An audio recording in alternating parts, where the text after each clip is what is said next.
नमस्कार मित्रांनो, लग्नानंतर होईलच प्रेम या मालिकेच्या आजच्या भागामध्ये मी तुम्हा सर्वांचे अगदी मनपूर्वक स्वागत करते। आजच्या भागामध्ये आपल्याला पाहायला मिळतं की आता काव्या लॅपटॉपवर IIP रोडबद्दल सगळी माहिती शोधत असते। काव्या पार्थला म्हणते, पार्थ, IIP रोड हा किती वेळा जरी दुरुस्त केला तरीसुद्धा पुन्हा पुन्हा तो खराब होतच राहतो, म्हणजे नक्कीच काहीतरी गडबड आहे। या सगळ्याचं कॉन्ट्रॅक्ट कोणाकडे आहे त्या सगळ्याचा अगोदर आपल्याला शोध घ्यावा लागेल। जर कॉन्ट्रॅक्ट कोणाकडे आहे हे जर आपल्याला कळालं तरच आपल्याला या सगळ्याबद्दलची माहिती कळू शकते। तर पार्थ म्हणतो, अगदी बरोबर आहे। आता काव्या पुढे काही बोलणार तर पार्थ लगेच लॅपटॉप बंद करतो, कारण त्या ठिकाणी मानिनीताई आलेले असतात। आता ज्यावेळी पार्थ लॅपटॉप बंद करतो त्यावेळी मात्र त्यामध्ये काव्याची बोटं अडकलेली असतात। मानिनीताई म्हणतात, काय रे, काय लपवतोयस? पार्थ म्हणतो, कुठे काय, यांच्या हाताची बोटं दुखत होती ना, म्हणून म्हटलं की थोडी चेपून द्यावीत। तर आता मानिनीताई म्हणतात, हो का, अरे मेल्या, मी तुझे लंगोट धुतलेत आणि माझ्याशीच खोटं बोलतोयस का? मलाच कळायलाच हवं की तू काय लपवतोयस। तर पार्थ म्हणतो, खरं आहे, बायकांना कुठला विषय कुठे घेऊन जातील ना याचा काही नेम नाही। आता तू माझ्या लंगोटवर गेलीस तर आता मानिनीताई म्हणतात की हो, कारण तुला सत्य सांगावंच लागेल। तर पार्थ म्हणतो, अगं पण काहीच घडलं नाही आहे। मानिनीताई म्हणतात, हो का, अरे ज्यावेळी तुम्ही रूममध्ये बोलत असता ना आणि मोठमोठ्याने हसत असता तो आवाज, तर पार्थ म्हणतो यांचा असतो। तर मानिनीताई म्हणतात, हिचाच, तो किचनपर्यंत येत असतो। स्वयंपाकघरात तुमच्या हसण्याचा बोलण्याचा आवाज येतोय आणि आता खुसूर पुसूर करताय आणि मी आल्यावर लगेच लॅपटॉप बंद केलात, मग तुम्ही नक्की काय लपवताय मला कळायलाच हवं। पार्थ म्हणतो, नाही, काहीच नाही। मानिनीताई म्हणतात, हो, तुला सांगायचं नाही आहे का? काव्या, तू सांग, काय लपवताय तुम्ही? काव्या म्हणते, आई ते, असं म्हणत काव्या आजूबाजूला पाहते आणि मानिनीताईंना म्हणते, आई, आता नंदिनीताईचा वाढदिवस जवळ आलाय ना, मग त्यासाठी सरप्राईज प्लॅन, डिझाईन हे सगळं काही चालू आहे। तर मानिनीताई म्हणतात, अच्छा।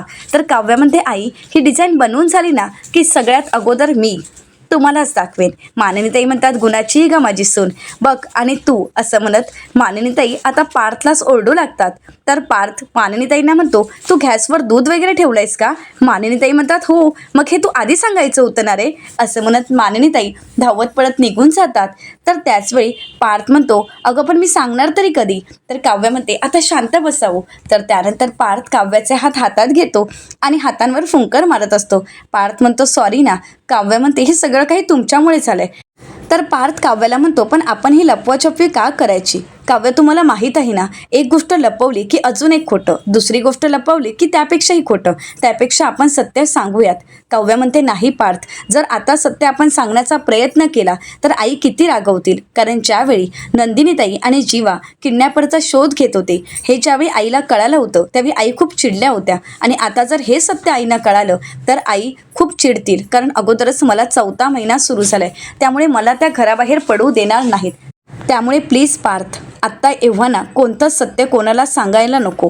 तर पार्थ म्हणतो, बरं ठीक आहे, असं म्हणत आता पार्थला काव्याचं बोलणं पटतं आणि म्हणूनच आता पार्थ हे सगळं सत्य मानिनीताईंना न सांगायचं ठरवतो।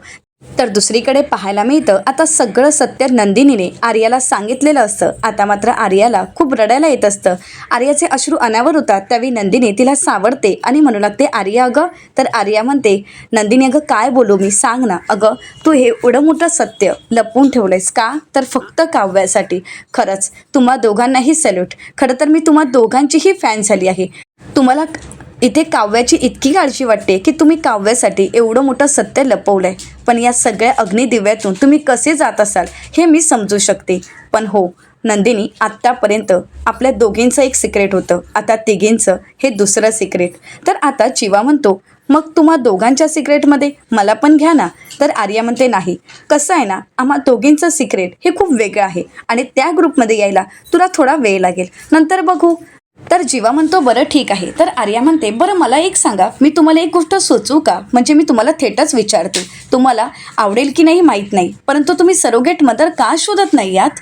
आता हे ऐकल्यानंतर नंदिनी आणि जीवाला धक्काच बसतो। जीवा म्हणतो, आर्या अगं तूच, अगं तूच।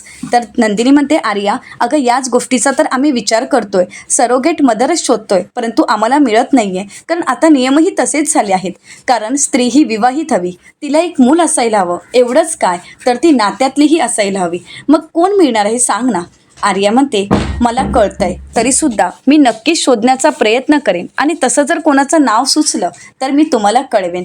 तर जीवा म्हणतो बरं ठीक होईल, खरंच चांगलं होईल, आणि तू जर तसं केलं ना आर्या, तर तुला जे काही हवं ना ते आम्ही द्यायला तयार आहोत, परंतु आमच्या आयुष्यात आम्हाला ही सुख हवंय. तर आर्या म्हणते तुम्हाला किती बाळाची आस आहे हे मला कळतंय, आणि म्हणूनच मी तुम्हाला मदत करायला तयार आहे. तर आता जीवा आणि नंदिनी खूप खुश होतात. तर आर्या म्हणते पण हे सत्य मी कोणालाही कधीच कळू देणार नाही, काळजी करू नका. आता आर्याने नंदिनीला खूप सावरलेलं असतं आणि सरोगेट मदर शोधण्यासाठी मी तुमच्यासोबत आहे हे आश्वासनही दिलेलं असतं. आता आर्याचं हे बोलणं ऐकून नंदिनी खुश होते. तिघही एकत्र येतात. तर दुसरीकडे पाहायला मिळतं काव्य इथे किचनमध्ये काम करत असते. तर त्याचवेळी पार्थ येतो आणि काव्याला म्हणतो काव्या हो चला ना झोपायला. काव्या म्हणते हो आले. तर आता ओट्यावर मांडलेला पसारा पाहून पार्थ काव्याला विचारतो पण काव्या तुम्ही हे काय करताय. काव्या म्हणते काही नाही, रवा केक. आता हे सगळं काही एकत्र करायचं आणि त्यानंतर रवा केक बनवायचा. तर पार्थ विचारतो का. तर काव्य म्हणते का म्हणजे तुमच्या लक्षात नाहीये का उद्या नंदिनी ताईचा बर्थडे आहे. पार्थ म्हणतो हो मला माहीत आहे, परंतु आपण बाहेरून केक ऑलरेडीच ऑर्डर केलाय ना, मग हे सगळं काही कशासाठी. काव्य म्हणते तरी सुद्धा तो मेन केक आणि हा बेबी केक. पार्थ म्हणतो काय नाव ठेवलंय ना बेबी केक. तर काव्य म्हणते हो हा केक माझ्याकडून नंदिनीताईसाठी. म्हणजे बघा ना आपण केक बाहेरून ऑर्डर केलाय आणि नंदिनीताईला अचानकच तो बाहेरचा केक खावासा वाटला नाही, तर म्हणूनच मी हा केक बनवत आहे. हा रवा केक आहे आणि यात मी घरचे सगळे पदार्थ वापरणार आहे, म्हणजे आपल्या घरचं तूप, त्यानंतर रवा आणि सगळ्यात महत्त्वाचं म्हणजे ड्रायफ्रूट्स, केळी हे सगळं काही असणार. त्यामुळे नंदिनीताईला हा केक नक्कीच आवडेल आणि सगळ्यात महत्त्वाचं म्हणजे बाळालाही. आणि म्हणूनच माझ्याकडून नंदिनीताईला हे छोटंसं गिफ्ट नक्कीच आवडेल ना नंदिनीताईला. खरं तर हे माझ्याकडून म्हणजे बाळाच्या मावशीकडून बाळाच्या आईला आणि बाळाला. तर पार्थ म्हणतो हो नक्कीच. किती निरागसात तुम्ही काव्या. म्हणजे बघा ना तुम्ही तुमच्या नंदिनीताईसाठी केक बनवताय आणि तुम्ही या अवस्थेत. खरंच तुम्हा दोघा बहिणींचं प्रेम आहेच भरपूर. तर पार्थ म्हणतो आहेच ना, नंदिनीताईचा माझ्यावर जीव आहे तेवढाच माझाही नंदिनीताईवर आहे. खरंच ती किती जीव लावते ना मला, नेहमी ती माझी काळजी घेत असते, मला जपत असते, मला काही होऊ नये यासाठी ती नेहमीच काळजी घेत असते आणि मी सुद्धा माझ्या नंदिनीताईला तसंच जपणार आहे. नंदिनीताईच्या प्रत्येक इच्छा पूर्ण व्हायला हव्यात. मला असं वाटतंय की उद्या नंदिनीताईचा वाढदिवस आहे आणि तिच्या मनातल्या सगळ्या इच्छा पूर्ण व्हायला पाहिजेत. तिला जे जे हवंय ते सगळं काही मिळायला हवं. पार्थ पाहतो तर घड्याळात 11:11 झालेले असतात. पार्थ म्हणतो होणार, ही सुद्धा इच्छा पूर्ण होणार, कारण युनिवर्स ही इच्छा तुमची नक्कीच पूर्ण करणार. आता हे ऐकून काव्या खुश होते. तर दुसऱ्या दिवशी सकाळी नंदिनी आणि जीवा हॉस्पिटलला आलेले असतात. अचानकच आर्याने तर दोघांनाही बोलावून घेतलेलं असतं. दोघांना काहीच कळत नसतं. जीवा नंदिनीला म्हणतो की आर्याने नक्की का बोलावलं असेल. तर नंदिनी म्हणते मलाही कळत नाहीये समथिंग. तर जीवा म्हणतो असेलही कदाचित. नंदिनी म्हणते पण कसं शक्य आहे, एवढ्या लवकर सरोगेट मदर मिळणं शक्य आहे का. नंदिनी म्हणते तिच्यासाठी असू शकतं, कदाचित तिला मिळालेही असेल आणि म्हणूनच तिने आपल्याला बोलावलं असेल. असं म्हणत दोघंही बोलतच आता पुढे येतात. तर त्याचवेळी आर्याच्या हातात छोटं बाळ असतं. आर्या त्या बाळाला खेळवत असते. तर त्याचवेळी नंदिनी आणि जीवा तिथे येतात. आता त्या छोट्या निरागस बाळाला पाहून जीवा आणि नंदिनी खूप खुश होतात. तर त्यानंतर आता आर्या नंदिनीकडे बाळ देते आणि म्हणू लागते घेतेस का थोडा वेळ. आता नंदिनी हो म्हणते. तर आर्य अगोदर त्या छोट्या बाळाच्या आईला आवाज देत म्हणते पूजा ही माझी नंदिनीताई आणि हे जन्मीजय. असं म्हणत त्या बाळाची ओळख करून देत म्हणते हे जन्मीजय काका आणि ही कोण नंदिनी मावशी. जायचंय का तुला नंदिनी मावशीकडे. असं म्हणत आर्या आता बाळाला नंदिनीकडे देते आणि त्यानंतर दुरूनच हे सगळं पाहत असते. अगदी मनापासून जीवा आणि नंदिनी त्या बाळाला सांभाळत असतात. नंदिनी त्या बाळाला इतकं सावकाशपणे आणि इतकं आपुलकीने सांभाळत असते आणि इतकं शांतपणे ती त्याला खेळवतही असते आणि हे पाहून आर्याचेही डोळे पाणावतात. त्यानंतर जीवा त्या बाळाला घेतो, तोही छान पद्धतीने खेळवत असतो. आता दोघांकडेही बाळही खूप छान रमलेलं असतं. तर त्यानंतर आर्या पुढे येते आणि म्हणू लागते काय झालंय, नंदिनी मावशीकडे जायचं नाही आहे का, फक्त जन्मीजय काकाकडेच राहायचं आहे का. असं म्हणत आता आर्या त्या बाळाला घेते आणि पूजाकडे देते. पूजा आता बाळाला घेऊन निघून जाते. तर आता आर्या नंदिनीला प्रश्न करत म्हणते कसं वाटलं.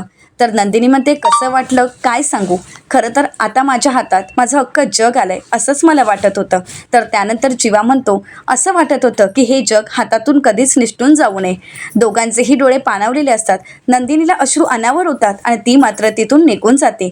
तर जीवा आर्याला म्हणतो हिला अचानक काय झालं असेल, आर्या मी तुला नंतर फोन करतो असं म्हणत आता जीवा नंदिनीच्या मागून धावत निघून जातो. नंदिनीला आवाज देत थांबवण्याचा प्रयत्न करत असतो, परंतु नंदिनी काही थांबत नाही.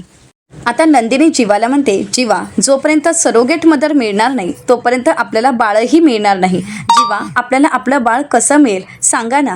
तर जीवा म्हणतो मिळेल नक्की, सरोगेट मदर मिळेल. तू नको ना एवढी काळजी करूस आणि आज तरी असं बोलू नकोस कारण आज तुझा बड्डे आहे. नंदिनी म्हणते आज पहिल्यांदा मला माझा बड्डे नकोसा वाटतोय.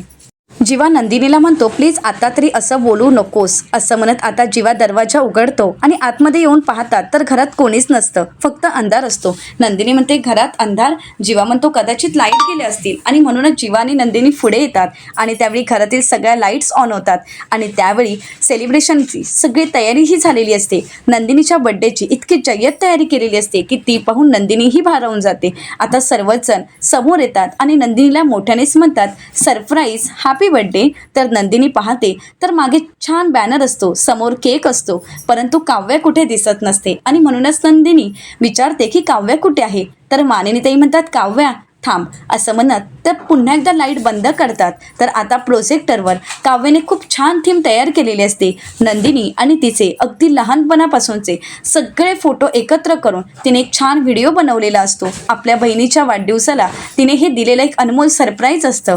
आता प्रत्येक फोटोमागे एक एक आठवण असते आणि प्रत्येक फोटोमागे नंदिनीचे डोळे मात्र पाणावलेले असतात.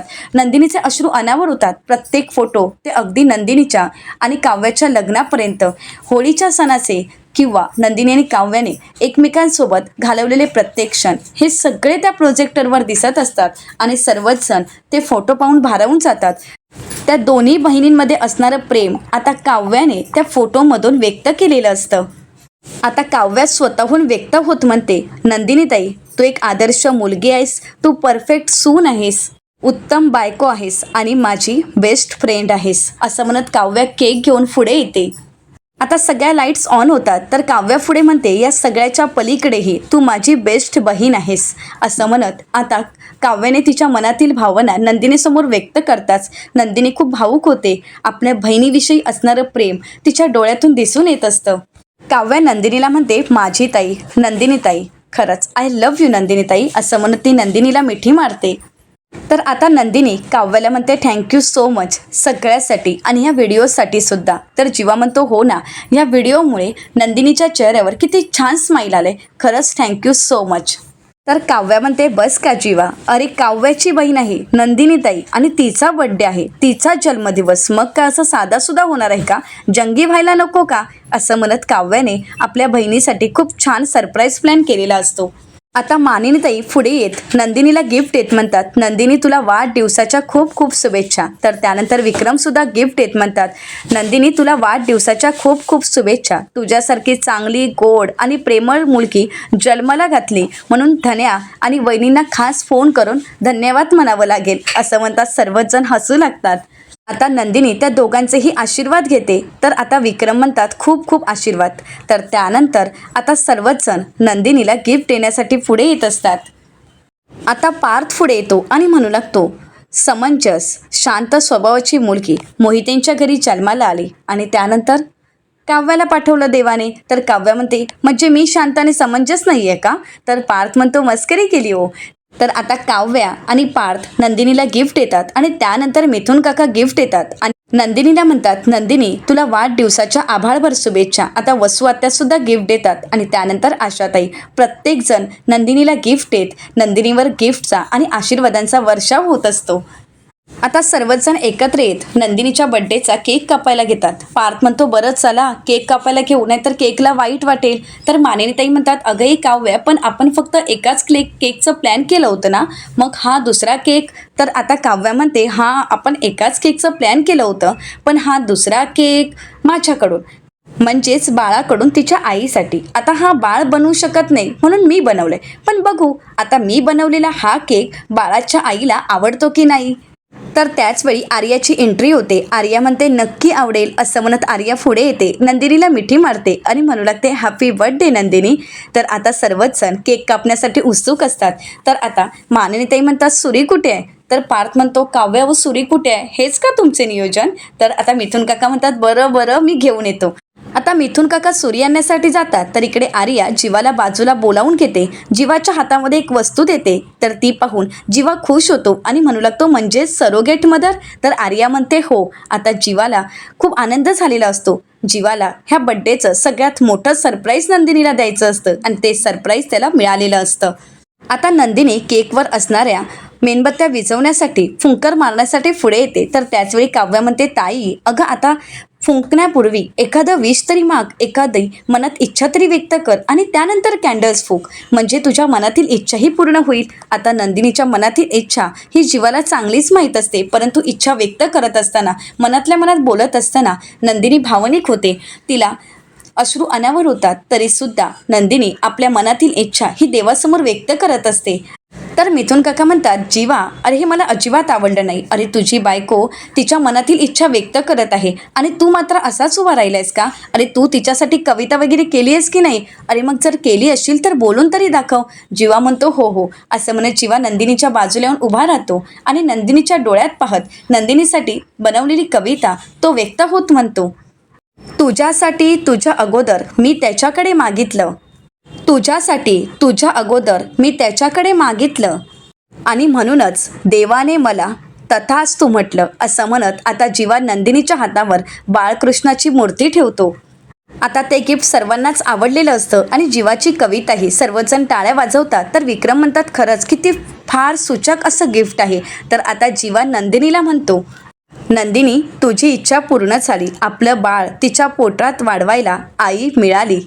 आर्याने मला आत्ताच सांगितलं. तर आता नंदिनीचा आनंद काही गगनात मावत नसतो, कारण हे नंदिनीसाठी सगळ्यात मोठं सरप्राईज गिफ्ट असतं. नंदिनी अगदी आनंदानेच आता त्या मेणबत्त्या विझवते आणि त्यानंतर केक कापत आपला वाढदिवस अगदी मनापासून साजरा करते. आता नंदिनीचा केक कापून झालेला असतो. पार्थ सगळ्यांचे फोटो काढत असतं. प्रत्येकजण नंदिनीला केक भरवत असतं, नंदिनीला आशीर्वाद देत असतात आणि नंदिनीच्या चेहऱ्यावरचा आनंद आता अजून वाढलेला असतो. आता पार्थ म्हणतो काव्या अगोदर मी केक भरवणार असं म्हणत पार्थ पुढे येतो, नंदिनीला केक भरवतो आणि म्हणू लागतो डिअर फ्रेंड्स हॅपी बर्थडे. तर नंदिनी म्हणते थँक्यू असं म्हणत नंदिनीसुद्धा पार्थला केक भरवते. तर त्यानंतर आता काव्या पुढे येते, नंदिनीला केक भरवते. नंदिनी काव्याला सर्वजण एक एक करून नंदिनीला केक भरवत असतात आणि त्यात सर्वांचं फोटो काढणंही चालू असतं. आता आर्यासुद्धा पुढे येते, नंदिनीला गोड केक भरवत तिचं तोंड गोड करते. आता नंदिनीला राहवत नसतं. नंदिनी आर्याला विचारते कोण आहे ती? तर आर्या म्हणते असं सगळ्यांसमोर कसं सांगणार? तर आता नंदिनी म्हणते मग मला कसं कळणार? तर जीवा म्हणतो मग रूममध्ये जाऊन बोला ना. तर आर्या नंदिनीला म्हणते फ्रेश होऊन येते असं सांग. आता नंदिनी मानिनीताईंना म्हणते आई मी आलेच फ्रेश होऊन येते. तर आर्या म्हणते मी सुद्धा येते असं म्हणत त्या दोघेही तिथून निघून जातात. तर जीवा म्हणतो मी सुद्धा आलो. मानिनीताई म्हणतात तू कुठे निघालायस? मुलींच्या मध्ये तुझं काय काम आहे? आला मोठा शहाणा बायकोच्या मागून जाणारा, चल चल मला तुझी मदत हवी आहे असं म्हणत मानिनीताई आता जीवाला किचन रूममध्ये घेऊन जातात. आता जीवाला सुद्धा त्या स्वयंपाकघरात घेऊन येतात. सर्वच जण मानिनीताईंना मदत करण्यासाठी येतात, पण विक्रम आता खुर्चीवर बसवत तबला वाजवत असतात. मानिनीताई म्हणतात वाटलंच होतं मला तुम्ही हेच करणार, चला तुम्हाला काही मी शांत बसू देणार नाही. आता सर्वजण मला मदत करतायत आणि तुम्ही फक्त करणार नाही आहेत का? असं कसं होईल? चला चला तुम्ही सुद्धा मला मदत करा असं म्हणत मानिनीताई आता विक्रम यांना सुद्धा किचन रूममध्ये घेऊन जातात. तर इकडे वसू आत्या रम्याला फोन करतात आणि म्हणतात रम्या बाळा कशी आहेस तू? अगं हो आम्ही सर्वजण ठीक आहोत. अगं तू कधी येणार आहेस बाळा? खरंच तुला खूप मिस करते मी, तुझी खूप आठवण येते गं, लवकर ये ना गं. अगं हो विजयरावांनी मी घरच्यांना थोडा थोडा त्रास देत असतो, पण तू सुद्धा हवीस गं. पण आजकाल काय झाले कोणास ठाऊक, परंतु विजयराव गायबच असतात गं असं म्हणत वसू आत्या आता रम्याशी बोलत असतात. तर इकडे सगळ्यांना चकवा देत जीवा रूममध्ये आलेला असतो. आता नंदिनीचा जीव इतका कासावीस होत असतो की कधी एकदा आपल्याला कळतंय सरोगेट मदर कोण आहे. नंदिनी आर्याला म्हणते आर्या गं कोण आहे सरोगेट मदर, सांग ना मला. जीवा म्हणतो हो ना सांग ना. आणि नंदिनी म्हणते, अगं पण ती नात्यातला असायला हवी ना, मग नात्यातली सरोगेट मदर तुला कोण मिळाली आहे आणि ती सुद्धा इतक्या लवकर? तर जीवा म्हणतो, एक मिनिट, तू रम्याला वगैरे भेटली नाही आहेस ना? कारण तसं असेल तर ती आम्हाला सरोगेट मदर म्हणून नको आहे. तर नंदिनी म्हणते, अरे अगं सांग ना, अगं किती वेळ तू अशी शांत राहणार आहेस? प्लीज सांग सरोगेट मदर कोण आहे, आणि ती सुद्धा आपल्या नात्यातली. जी कोणी सरोगेट मदर असेल ना, तर तिचे मी पाय धरायला सुद्धा तयार आहे. सांग ना आर्या. तर आता जीवा म्हणतो, कोण आहेत त्या, म्हणजे आम्ही त्यांना कधी भेटू शकतो? तर आर्या म्हणते, भेटायला जायची काही गरज नाही, पण नंदिनी पाय धरायचीही गरज नाही, कारण एक मिठी मारलीस तरी बस आहे. तर आता हे ऐकतात जीवा म्हणतो, म्हणजे? तर आता आर्या म्हणते, म्हणजे तुमच्या बाळाला जन्म द्यायला मी तयार आहे. आता हे ऐकून नंदिनी आणि जीवाला धक्काच बसतो. तर आता आर्या म्हणते, तुमच्या बाळाची सरोगेट मदर व्हायला मला खरंच आवडेल. तर आता जीवा म्हणतो, करिअर करणारी मुलगी सरोगेट मदर होणं कसं शक्य आहे? तर नंदिनी म्हणते, आर्या तू मस्करी तर करत नाही आहेस ना? प्लीज, मस्करीच्या मूडमध्ये मी नाही आहे, प्लीज आर्या. आर्या बोलते, नाही मी मस्करी करत नाही आहे, पण खरंच मला सरोगेट मदर व्हायला आवडेल, आणि ती सुद्धा नुसती सरोगेट मदर नाही, तर नंदिनीच्या बाळाची आई. कारण नंदिनी ही माझ्या आयुष्यातली सगळ्यात मोठी व्यक्ती आहे, की जिने माझ्यासाठी खूप काही केलं आहे. नंदिनीने माझ्या आयुष्यात एवढं काही केलं आहे की त्याची परतफेड करणं मला तरी शक्य नाही आहे, पण आता संधी मिळालीच आहे, तर मला तिने जे केलं आहे त्याची परतफेड करायची आहे. मी नंदिनीचं देणं लागते. नंदिनीने जे माझ्यासाठी केलं आहे तेच आम्हा दोघींचं, तर जीवा म्हणतो, सिक्रेट आहे. तर आता आर्या म्हणते, हो, हेच आम्हा दोघींचं सगळ्यात मोठं सिक्रेट आहे. आता तर मी सांगूच शकते, कारण तुम्ही जीवानदिनी आहात. असं म्हणत आता आर्या तिच्या हातावरची जखम जीवाला दाखवते आणि म्हणू लागते, या जखमा दिसत आहेत का तुला? तर जीवा म्हणतो, हो, पण काय आहे आर्या? तर आर्या म्हणते, कधी काळी मी सुसाईड करण्याचा प्रयत्न केला होता, आणि त्याचीच ही दुखरी आठवण. तर दुसरीकडे पाहायला मिळतं, वसुआत्या फोनवर बोलत असतात, पण अचानक फोन कट होतो, कारण वसुआत्यांचा फोन स्विच ऑफ होतो. वसुआत्या म्हणतात, अरे देवा, माझ्या फोनची चार्जिंगही संपले आणि माझी केबलही नीट नाही आहे, काय करू? मला चार्जर कोणाचा मिळेल? एक काम करते, विजयरावांच्या रूममध्ये त्यांचा चार्जर असेल तोच घेऊन येते. असं म्हणत वसुआत्या विजयच्या रूमच्या दिशेने जात असतात. तर दुसरीकडे जीवा आर्याला म्हणतो, तू आणि सुसाईड करण्याचा प्रयत्न का, कशासाठी? जीवा आर्याला म्हणतो, नाही, तुझ्यासारखी एवढी हॅप्पी मुलगी असं स्वतःला संपवण्याचा विचार करणं शक्यच नाही. तर आर्या म्हणते, शक्य आहे, या जगात सर्व काही शक्य आहे जीवा. माझंसुद्धा लग्न झालं होतं. जीत माझा नवरा आणि माझा 2 वर्षाचा मुलगा नकोल. खूप छान संसार होता माझा, खूप छान आयुष्य चालू होतं, खूप छान सुखाचा संसार होता, अगदी नजर लागेल असाच. आणि त्यात मी प्रेग्नेंटही होते, आणि शेवटी नजर लागलीच. मी माझ्या कुटुंबासहित, जीत, मी, माझा नकोल आणि माझ्या पोटातील बाळ ट्रिपसाठी निघालो, आणि वाटेत शेवटी अनर्थ घडलाच. आमचा एवढा मोठा अपघात झाला की त्यामध्ये, असं म्हणत आता घडलेला सर्व प्रकार आता आर्या सांगू लागते. आर्या हे बोलत असताना जीवालाही धक्का बसतो, आणि नंदिनीला तर या सगळ्या आठवणींचा पुन्हा एकदा उजाळा होतो. नंदिनीला ते सर्व क्षण आठवत असतात. तर त्यानंतर आता आर्या पुढे म्हणते, त्यावेळी माझं संपूर्ण कुटुंब तिथे संपलं. मी एक आई असून माझ्या मुलाला, माझ्या दोन्ही मुलांना वाचवू शकले नाही. एक आई म्हणून मी कुठेतरी कमी पडले. ही गोष्ट सतत मला सलवत राहिली, सतत मला या गोष्टीचा त्रास होत राहिला. झोपतही मला या सगळ्या गोष्टी आठवत होत्या, आणि माझी कायमची झोप उडाली. त्यावेळी मी ठरवलं, आता आयुष्य संपवायचं. आयुष्यात तर काहीच राहिलं नव्हतं, माझं कुटुंबसुद्धा नाही, मग जगून तरी काय फायदा? म्हणून मी सुसाईड करायचं ठरवलं, आणि त्यावेळी घेतला सुरा आणि नस कापली. पण माझं नशीबसुद्धा किती खराब ना. 2 वेळा मी नस कापली, पण दोन्ही वेळा मी वाचले. पण त्यानंतर नशा, ड्रग्स, ड्रिंक्स या सगळ्या गोष्टींच्या मी आहारी गेले. असं म्हणत आता आर्या तिच्या आयुष्याला वळण देणारा प्रवास सांगू लागते. सुखाच्या संसारापासून सुरू झालेला हा प्रवास कुठपर्यंत येऊन पोचला हे सगळं काही आर्या सांगत असते. तर येणाऱ्या पुढील भागामध्ये आपल्याला पाहायला मिळतं, आर्या जीवाला म्हणते, आणि मग माझ्या आयुष्यात एंट्री झाली एका हिरोईनची, आणि ती आहे नंदिनी मोहिते, जिने माझ्या आयुष्याला सगळ्यात मोठं वळण दिलं. या सगळ्यातून तिने मला बाहेर काढलं. असं म्हणत नंदिनीने आपल्यासाठी काय केले हे सगळं काही आर्या सांगत असते. इथे वसुआत्या पाहतात, तर या तिघांच्याही गप्पा चालू असतात. वसुआत्या म्हणतात, काय चाललं या तिघांचं, मला शोधून काढायलाच पाहिजे. आता वसुआत्या जीवा आणि नंदिनीच्या रूमच्या दिशेने येत असतात. तर इकडे आर्या जीवा आणि नंदिनीचा हात धरते आणि म्हणू लागते, प्लीज मला एक संधी द्या, प्लीज मला या सगळ्या गोष्टीसाठी परतफेड करण्याची संधी आलीच आहे, तर ती स्वीकारायची आहे, आणि त्यासाठी तुम्ही परवानगी द्या. प्लीज मला तुमच्या बाळाची आई होऊ द्याल. आता जीवा आणि नंदिनी एकमेकांकडे पाहतात आणि त्याच वेळी वसुआत्या दरवाजाच्या बाहेर उभ्या राहून चोरून ऐकण्याचा प्रयत्न करत असतात. आता वसुआत्यांना हे सगळं सत्य कळेल का? तर आता इकडे मिळालेली सरोगेट मदर ही नंदिनीच्या बाळाला जन्म देत नंदिनीचं आई पण आईला देईल का, हे पाहणं अतिशय रंजक ठरणार आहे. मित्रांनो, अशाच मालिकांचे नवनवीन अपडेट पाहण्यासाठी चॅनलला नक्कीच सबस्क्राईब करा. आजचा व्हिडिओ जर आवडला असेल तर व्हिडिओला लाईक करा आणि व्हिडिओ पाहिल्याबद्दल तुम्हा सर्वांचे अगदी मनपूर्वक धन्यवाद.